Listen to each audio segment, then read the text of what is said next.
Assalamualaikum warahmatullahi wabarakatuh. Halo semuanya, perkenalkan nama saya Midela Taniela dengan NIM 310611080. Pada kesempatan kali ini saya akan membahas mengenai tugas hukum internasional. Judul pada penjelasan kali ini saya akan membahas kedaulatan teritorial dalam hukum internasional. Dalam hukum internasional sendiri, kedaulatan ini diakui oleh negara-negara sebagai norma dasar dari masyarakat negara itu sendiri. Nah, kedaulatan ini mencakuplah banyak aspek-aspek yang dimana ada kedaulatan wilayah, kedaulatan kewenangan, kedaulatan hukum, kewarganegaraan, dan juga penduduk. Nah, kedaulatan sendiri ini merupakan kekuasaan tertinggi dan bersifat monopoli yang dikenal itu sebagai supreme power. Nah, di hukum internasional, kedaulatan ini terdiri dari 3 aspek, yang dimana ada aspek intern, ekstern, dan juga teritorial. Nah, kedaulatan dalam hukum internasional telah dikukuhkan dalam Piagam Perserikatan Bangsa-Bangsa juga. Pada perkembangannya, kedaulatan dalam hukum internasional ini telah mengalami evolusi yang diawali dengan International Legal Sovereignty, Westphalian Sovereignty, Domestic Sovereignty, dan yang diakhiri dengan Interdependent Sovereignty, yang dimana konsep kedaulatan ini timbul akibat pengaruh-pengaruh dari perkembangan hak asasi manusia yang ada pada masing-masing negara. Nah, kedaulatan teritorial sendiri adalah istilah mengenai keberadaan hak-hak dari wilayah teritorial. Nah, pada penjelasan kali ini saya akan membahas pada suatu kasus tertentu yang dimana ini merupakan polemik yang terjadi di negara Indonesia dan juga Malaysia, yang dimana pada kasus ini terjadi sengketa tentang penetapan batas laut antara Indonesia dan juga Malaysia di Blok Ambalat. Nah, sengketa Ambalat ini terjadi di Laut Sulawesi yang merupakan salah satu contoh sengketa perbatasan maritim yang belum selesai hingga saat ini.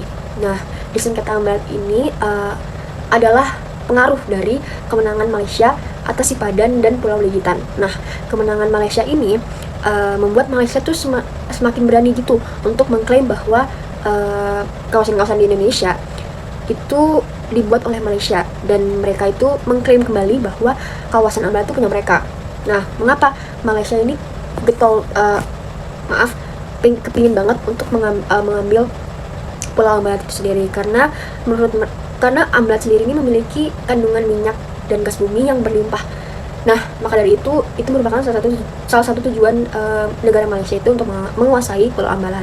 Nah, the United Nations of the Law on the Sea atau UNCLOS di tahun 1982 ini mereka tuh mengatur tentang hukum laut internasional, yang di dalamnya itu terdapat mengenai batas-batas wilayah dan batas-batas laut, yang dimana ini terdiri dari laut teritorial suatu negara itu berjarak 12 mil, zona tambahan 24 mil, dan zona ekonomi eksklusif 200 mil diukur dari garis pangkal. Nah, penerapan ini ditetapkan oleh UNCLOS menyebabkan banyak pulau yang tumpang tindih, yang diantaranya itu Malaysia dan Indonesia.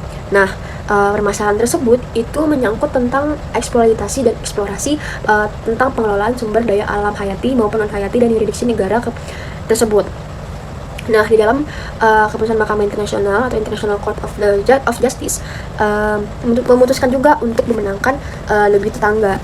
Nah, alasan mereka mengesahkan mereka didasar dalam pendalian dan penguasaan efektif atau yang kita sering dengar itu effective occupation. Nah, akhirnya ini negeri tetangga berhasil dalam menjaga kelestarian lingkungan pada kedua pulau itu. Nah, jadi Indonesia ini mengambil sebuah kebijakan-kebijakan agar Indonesia ini bisa mengatasi permasalahan ini juga, dan fungsinya juga mereka membuat kebijakan untuk memaksimalkan potensi sekaligus juga melindungi daerah sebagai inventarisasi suatu wilayah.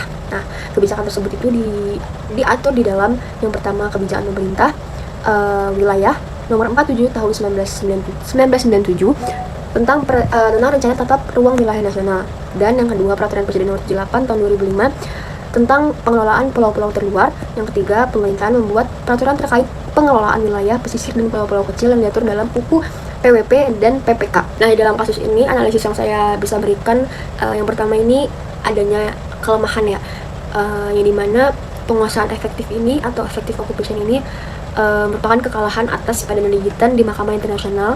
Itu menunjukkan bahwa kedaulatan ini tidak cukup, yang dimana hanya mengklaim secara historis dan atau geografi, tetapi harus dibuktikan dengan tindakan nyata dalam pengelolaan wilayah tersebut secara terus-menerus. Dan akhirnya Malaysia ini berhasil memenangkan kasus karena mereka mampu menunjukkan adanya pengelolaan administratif, tindakan nyata dalam menjaga lingkungan mereka dan juga keamanan dari wilayah itu.